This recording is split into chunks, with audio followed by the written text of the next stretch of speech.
Alors, je m'appelle Matthew Burton, je suis ingénieur d'art.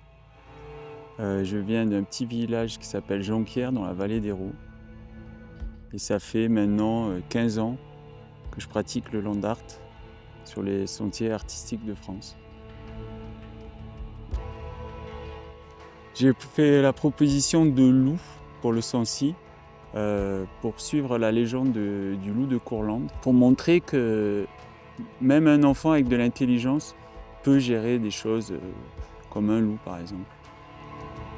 Je viens d'un petit village en plein milieu des vignes et c'est en voyant les racines de vigne que j'ai pensé à un loup.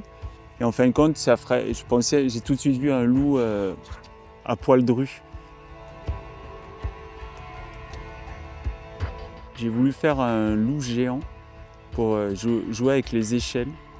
Donc on le voit de loin, on pense que c'est un petit loup et en se rapprochant, il devient énorme.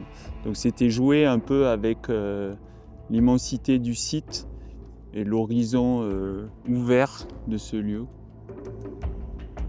J'aime mettre en avant la nature, donc que ce soit les animaux, les plantes, c'est un peu un hymne à la nature.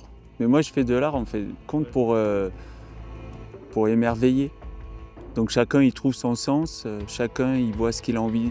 Je ne suis pas le genre d'artiste à mettre un panneau explicatif.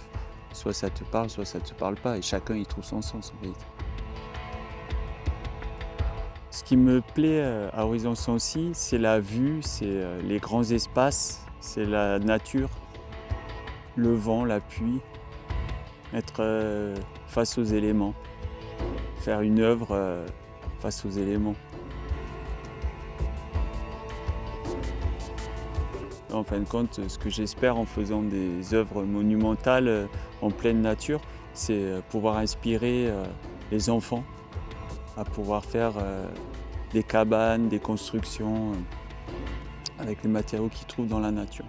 Que ça puisse les rendre libres face à leur imagination.